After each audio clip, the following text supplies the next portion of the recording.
আসসালামু আলাইকুম, নতুন একটা ভিডিওতে আপনাকে স্বাগত। চলুন প্রথমে আপনাদেরকে একটা ছবি দেখাই। সো এই ছবিটা যারা এতক্ষণ পর্যন্ত বা এখন পর্যন্ত দেখেন নাই বা যারা আগে দেখেছেন তাদের কাছে আমরা একটা প্রশ্ন প্রথমেই, যে এই ছবিটার মাধ্যমে আপনি কি বুঝতে পারছেন বা আপনি কোনো কিছু কি দেখতে পাচ্ছেন এই ছবিটার মাধ্যমে বাংলাদেশ ফুটবলকে কেন্দ্র করে? সো যারা না বুঝতে পারছেন তাদের উদ্দেশ্যে আমি বলি যে এই ছবিতে চারজন মানুষ আছে। এই চারজনের মধ্যে ড্রাইভিং সিটে কে আছে আমাদের হামজা চৌধুরী, তার পাশের সিটে আছে জামাল ভুঁইয়া এবং তার পিছনের সিটে তারিক কাজী এবং তার পিছনের সিটে অর্থাৎ তাদের পাশে আছে শেখ মোরসালিন। এবং বাংলাদেশ ফুটবলের সবচাইতে বড় যে তারকাগুলো সবগুলো তারকাকে নিয়ে কিন্তু এই পিকচারটা কিন্তু তৈরি করা হয়েছে এবং এই পিকচারের মাধ্যমে বাংলাদেশের ফুটবলের যে ভবিষ্যৎ সেটি কিন্তু আপনি চাইলে দেখতে পারবেন। বা ড্রাইভিং সিটে যে জামাল ভুঁইয়া এতদিন পর্যন্ত ছিলেন, তিনি তার সিটটা ছেড়ে দিয়ে হামজা চৌধুরীকে দিয়েছেন, এই বিষয়টা কিন্তু অনেক বেশি ভালো লাগার মতো একটা বিষয়। এবং আমরা সবাই জানি যে বাংলাদেশ ফুটবল নিয়ে মানুষের মধ্যে অনেক বেশি বিতর্ক আছে, অনেক বেশি কথাবার্তা আছে এবং সেই সাথে বাংলাদেশ ফুটবল নিয়ে মানুষের মধ্যে যে আবেগটা ছিল বা ভালোবাসা ছিল সেটি কিন্তু আস্তে আস্তে কমতে শুরু করে দিয়েছিল। কিন্তু নতুন করে যখন জামাল ভুঁইয়া আসলো, তারিক কাজী আসলো, শেখ মোরসালিন আসলো, রাকিব হোসেন আসলো, ফাহিম ফয়সাল আসলো, বা তপু বর্মন থেকে শুরু করে জিকো, মিতুল মার্মা, এই সব কিছু বা এই সবগুলো প্লেয়ার আসার পরে বাংলাদেশ ফুটবল অল্প অল্প করে ঘুরে দাঁড়ানোর একটা চেষ্টা কিন্তু তারা করে যাচ্ছিল। এবং আমরা সবাই জানি যে বাংলাদেশের ক্রিকেটের যে ক্রেজ আছে বা যে ফ্যান আছে বা ক্রিকেট ম্যাচ যখন বাংলাদেশে হয় তখন পুরো গ্যালারি ভরে যায়, কিন্তু বাংলাদেশ ফুটবলের ম্যাচ যখন হয় তখন খুব একটা গ্যালারি কিন্তু আগে ভরতো না। কিন্তু সেই দৃশ্যপটটা কিন্তু এখন চেঞ্জ হয়ে যায়। এবং বসুন্ধরা কিংস এরিনাতে যখন বাংলাদেশ কোনো দলের বিপক্ষে খেলতে নামে তখন আপনি চাইলে যেখানে একটা সিট ফাঁকা কিন্তু কখনোই পাবেন না। সো সেই সাথে আমরা অনেকেই জানি যে বাংলাদেশের মূল খেলা বা সবচেয়ে জনপ্রিয় খেলা হচ্ছে ক্রিকেট, কিন্তু এটা কিন্তু সবচেয়ে বড় একটা ভুল। কারণ বাংলাদেশের সবচেয়ে জনপ্রিয় খেলা সেটা ফুটবল, সেটা সবসময়ের জন্য ছিল। আমি এই চ্যানেলে অনেক ভিডিও বানিয়েছি ক্রিকেট নিয়ে, বাট ফুটবল নিয়ে অত বেশি ভিডিও আমি বানাইনি, কারণ ওই রকমের টপিক আমি পাইনি, বা বাফুফে নিয়ে কথা বলা বা বাংলাদেশ ফুটবল নিয়ে কথা বলার মতো টপিক আমি কখনো খুঁজে পাচ্ছিলাম না। বা বাংলাদেশ টিমকে নিয়ে যে কথা বলতে হবে, আমি বাংলাদেশ টিমকে আমি ছোট করছি না, আমি অনেক বেশি রেসপেক্ট করি, বাংলাদেশ টিমকে অনেক বেশি ভালোবাসি। আপনারা যদি বাংলাদেশের খেলা নাও দেখেন, আমি কিন্তু ভাই দেখি, সেটা বয়স ভিত্তিক হোক বা যেটা ন্যাশনাল টিমের হোক বা যেটা মহিলাদের খেলা হোক, যে খেলাই হোক আমি কিন্তু দেখি সেই খেলাগুলো, কারণ বাংলাদেশ টিমকে ভালোবাসি। বাট বাংলাদেশ টিমকে নিয়ে কথা বলার একটা ইচ্ছা হয় না, কারণ এতদিন পর্যন্ত বাপুইতে যে দুর্নীতিবাজ কর্মকর্তা যারা ছিলেন বা যারা সভাপতি বা যারা বড় বড় পদে ছিলেন, সো তারা থাকা অবস্থায় বাংলাদেশ ফুটবল নিয়ে কথা বলার আমি কোনো মানে দেখতে পাচ্ছিলাম না, বা সেই জন্য আমি বলিনি। সো আজকে যেহেতু সবকিছু পজিটিভ কথা বলবো, সো নেগেটিভ কথা আজকে রাখি। তো পিকচারের কথায় যদি আমি ফিরে যাই প্রথমে, তাহলে দেখেন যে পিকচারের প্রথমে ড্রাইভিং সিটে বসে আছে হামজা চৌধুরী এবং পাশের সিটে বসে আছে জামাল ভুঁইয়া, তার পিছনে তারিক কাজী এবং শেখ মোরসালিন। সো এই চারজনকে দিয়ে আসলে জামাল ভুঁইয়া কি বোঝাতে চেয়েছেন? এবং বাংলাদেশ ফুটবল টিম যখন অপোনেন্টের সাথে খেলতে যায় বা অপোনেন্টের মাঠে যায় বা অপোনেন্টকে যখন ইনভাইট করে বাংলাদেশে নিয়ে আসে এবং বাংলাদেশ খেলতে নামে, তখন অপোনেন্ট টিম খুব একটা চিন্তা ভাব, অত বেশি পরিকল্পনা কিন্তু কখনই করে না। শুধুমাত্র তাদের একটা স্ট্র্যাটেজি থাকে যে বাংলাদেশের স্ট্রাইকার্স আছে, তাদেরকে যদি ব্লক করতে পারে তাহলে বাংলাদেশ কিন্তু স্কোর করতে পারবে, এবং তারা যদি স্কোর করতে না পারে তাহলে কিন্তু বাংলাদেশ সেই ম্যাচ থেকে কোনো ফলাফল আলটিমেটলি পাবে না। সো এই যে একটা চিন্তা ধারণা ছিল, বা বাংলাদেশ দলটাকে অলওয়েজ ক্রিটিসিজম করা, ছোট করে দেখা, এবং সেই সাথে বাংলাদেশ ক্রিকেট যত স্পন্সর পায় তার 1% স্পন্সরও কিন্তু বাংলাদেশ ফুটবল কখনো পায়নি।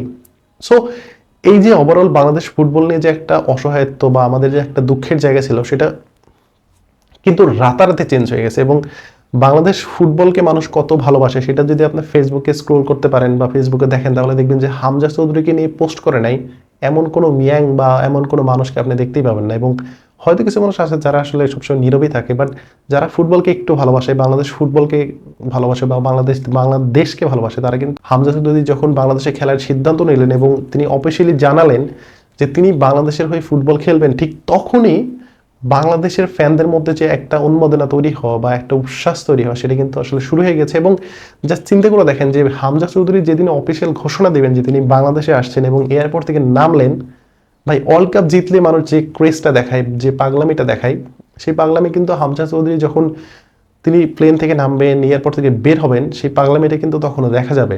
এবং আমরা সবাই জানি যে হামজা চৌধুরীর মতো একজন প্লেয়ার এবং দক্ষিণ এশিয়ার মধ্যে একমাত্র প্লেয়ার যিনি ইংলিশ প্রিমিয়ার লিগের টপ টায়ারে খেলেন, এবং সেই সাথে পুরো এশিয়ার মধ্যে 6 জন ফুটবলার আছে যারা ইংলিশ প্রিমিয়ার লিগে খেলার সুযোগ পান, এবং পুরো এশিয়ার মধ্যে দ্বিতীয় সর্বোচ্চ হাইস্ট পেইড প্লেয়ার কিন্তু হামজা চৌধুরী। সো আপনাদেরকে বুঝতে হবে, মেবি সাউথ কোরিয়ার যে প্লেয়ারটা তিনি হয়তো সবচেয়ে বেশি পেইড স্যালারি প্লেয়ার হতে পারে, বা হামজা চৌধুরী 2-3 নম্বরে হোয়াট এভার, এটা কোনো ম্যাটার করে না। বাট ম্যাটার করে হচ্ছে যে এখন বাংলাদেশের বিপক্ষে কোনো দল যদি খেলতে আসে তাহলে অবভিয়াসলি চিন্তা করতে হবে যে তাদের দলে একজন হামজা চৌধুরী আছে, তাদের দলে জামাল ভুঁইয়া আছে, তাদের দলে তারিক কাজী আছে, তাদের দলে শেখ মোরসালিন আছে, তাদের দলে রাকিব হোসেন আছে, তাদের দলে ফাহিম আছেন, তাদের দলে হৃদয় আছে, তাদের দলে ইসা ফয়সাল আছে, তপু বর্মন আছে, বিশ্বনাথ ঘোষ আছে, বা মিতুল মার্মা আছে, জিকো আছে। এই যে ফুটবলারগুলোর নাম আমি বললাম, এগুলো হয়তো আপনাদের কাছে মনে হতে পারে যে নর্মাল কোনো নাম, কিন্তু এই সবগুলো নামের মধ্যে আপনি যদি আলাদা করতে চান তাহলে আপনি হামজা চৌধুরীকে আলাদা করতে পারবেন। এবং হামজা চৌধুরী যখন তিনি বাংলাদেশের হয়ে প্লেইং একাদশে নামবেন, এবং সেটা ইন্ডিয়ার বিপক্ষে আমরা এক্সপেক্ট করছি, এবং সেই সাথে আমরা খুবই আশা নিয়ে আছি যে এশিয়ান কাপ বাছাইয়ে যে আগামী 25শে মার্চ 2025 ইন্ডিয়ার মাটিতে যে ম্যাচটা অনুষ্ঠিত হবে, সেই ম্যাচের মাধ্যমে কিন্তু হামজা চৌধুরী তিনি চাইলে খেলতে পারবেন। যদিও তার যে খেলা সেটা কিন্তু নির্ভর করছে হচ্ছে ফিফা উইন্ডোর উপরে, কারণ তিনি একটা প্রফেশনাল টিমের একজন প্লেয়ার, ওখানে কন্ট্রাক্টেড প্লেয়ার। সেখানে যদি ফিফার যে একটা উইন্ডো আছে সেই উইন্ডো ভিত্তিতে তিনি কিন্তু চাইলেও বাংলাদেশের হয়ে খেলতে পারবে না, বা সেই পারমিশন কিন্তু তিনি পাবেন না। সো বাংলাদেশ টিমকে কিন্তু ওইভাবে হামজা চৌধুরীকে অ্যাকসেপ্ট করতে হবে, অ্যাডাপ্ট করে নিতে হবে, প্লেয়ারদের সাথে তার যে কমিউনিকেশন সেটা করে দিতে হবে। সব কিছু মিলে হামজা চৌধুরী যখন বাংলাদেশের জার্সিতে মাঠে নামবেন, সেই মুভমেন্টটা জাস্ট চিন্তা করে দেখেন।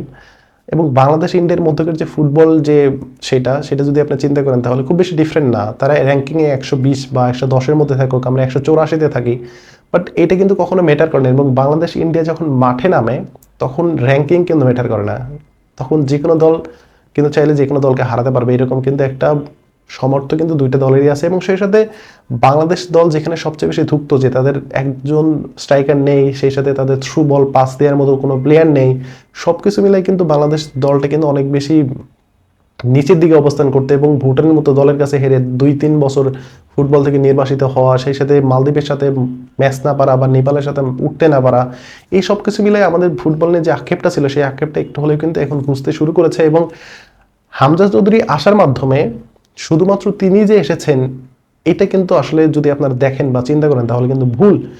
তিনি কতগুলো জিনিসকে তিনি সাথে নিয়ে এসেছেন। তিনি বাংলাদেশ ফুটবলকে এগিয়ে নেওয়ার জন্য তিনি যে কাজটা করেছেন, তার সে সিদ্ধান্ত, তিনি চাইলে ইউরোপের যে কোনো একটা দেশের হয়ে খেলতে পারতেন, তিনি স্কটল্যান্ড বা আয়ারল্যান্ড বা যে কোনো দলের হয়ে তিনি চাইলে খেলতে পারতেন, বাট তিনি সেইগুলো চুজ না করে তিনি বাংলাদেশ দলকে চুজ করেছেন এবং বাংলাদেশের হয়ে খেলার জন্য তিনি সিদ্ধান্ত নিয়েছেন। এবং তিনি শুধু বাংলাদেশে আসছেন, শুধু তিনি একা আসছেন না, তিনি বাংলাদেশ ফুটবলের জন্য স্পন্সর নিয়ে আসছেন। তিনি বাংলাদেশের যে যারা অরিজিন অনেক অনেক ভালো ভালো দেশে আছে, যেমন আপনি যদি চান যুক্তরাষ্ট্রের সমিত সিমের কথা বলেন বা আরো অনেক অনেক যারা বড় বড় প্লেয়ার আছে, এইসব প্লেয়ারের কাছে কিন্তু একটা বাড়তি মেসেজ যাবে যে হামজা চৌধুরী ইংলিশ প্রিমিয়ার লিগের দলে খেলেন, সেখান থেকে তিনি বাংলাদেশ দলে খেলার মধ্যে একটা সাহস দেখিয়েছেন। সো তারা তখন কিন্তু অনুপ্রেরণা খুঁজে পাবে এবং সেইখান থেকে বাংলাদেশ দলে খেলার জন্য যে একটা আগ্রহ তারাও কিন্তু প্রকাশ করবে। এবং সেটা খুব সম্ভবত আমরা 1 বছরের মধ্যে দেখতে পারবো যে আরো 4-5 জন বাংলাদেশি বংশোদ্ভূত প্লেয়ার যারা অনেক অনেক ভালো পর্যায়ে খেলে তারা কিন্তু বাংলাদেশের হয়ে খেলবে, এটা কিন্তু নিশ্চিত করে থাকেন। সো বাংলাদেশের হয়ে তিনি যে হামজা চৌধুরী খেলতে আসেন, তিনি শুধু একা খেলতে আসেন, তিনি বাংলাদেশ দলের জন্য স্পন্সর নিয়ে আসবেন, তিনি বাইরের দেশে যে আরো ভালো ভালো প্লেয়ার আছে তাদেরকে দলে ফেরাবেন, এবং সেই সাথে তিনি পুরো ফুটবলের যে সিনারিও বা ফুটবলকে নিয়ে যে একটা থিঙ্কিং বা বাংলাদেশের মানুষের মধ্যে যে একটা ক্রেজ যে আগে ছিল, যেটা 90s বা 80-তে 1980 বা 1990 বা 2000 সালে যে ফুটবল নিয়ে যে ভালোবাসা ছিল সেই ভালোবাসাটা কিন্তু তিনি ব্যাক করতে পারবেন। সো ওভারঅল হামজা চৌধুরী হচ্ছেন বাংলাদেশের এমন একজন প্লেয়ার বা এমন একজন পার্সন বা এমন একজন ট্রাম্প কার্ড যিনি আসলে বাংলাদেশ ফুটবলের চেহারাটাকে পাল্টে দিতে পারবেন। এবং হামজা চৌধুরী তিনি বাংলাদেশ দলের হয়ে খেললে তাকে নিয়ে সব যে পরিকল্পনা করবে সেটা কিন্তু আমরা সবাই জানি, কারণ হাবিয়ার ক্যাবরেরা এই মুহূর্তে বাংলাদেশ ন্যাশনাল টিমের কোচ, তার কোচিং ক্যারিয়ারে এত বড় মাপের প্লেয়ার কিন্তু তিনি কখনো ডিল করেনি। সো এটা কিন্তু তার জন্য অনেক বেশি লাকের একটা বিষয়। এবং সেই সাথে হামজা চৌধুরীর সাথে যারা ড্রেসিং রুম শেয়ার করবে, সেখানে তপু বর্মনের কথা বলেন বা তারিক কাজীর কথা বলেন, বিশ্বনাথ ঘোষের কথা বলেন, ইসা ফয়সালের কথা বলেন, বা আপনি হৃদয়ের কথা বলেন, জামাল ভুঁইয়ার কথা বলেন, বা সোহেল রানার কথা বলেন, বা যারা ছোট ছোট প্লেয়ার যারা আছে এদের কথা যদি বলেন, যে একজন ইংলিশ প্রিমিয়ার লিগে খেলা একজন প্লেয়ার তিনি এবং তার সাথে ড্রেসিং রুম শেয়ার করবে, তখন কিন্তু রাতারাতি কিন্তু চাইলে ফুটবলটা চেঞ্জ হয়ে যেতে পারে বা হবে, এটি কিন্তু আমরা আশা করছি। এবং সেই সাথে হামজা চৌধুরীকে নিয়ে আপনাদের যদি কোনো মতামত থাকে অবশ্যই জানাতে পারেন। এবং হামজা চৌধুরীর জন্য অনেক অনেক বেশি ভালোবাসা, অনেক অনেক বেশি শুভেচ্ছা। আমরা আগামী 25 মার্চ 2025 সালে ইন্ডিয়ার বিপক্ষে এশিয়ান কাপ বাছাইয়ের যে ম্যাচ, সেই ম্যাচে কিন্তু আমরা হামজা চৌধুরীকে দেখতে পাচ্ছি আশা করি। সো এই ভিডিও আজকে ভিডিও পর্যন্ত। ধন্যবাদ সবাইকে, আসসালামু আলাইকুম।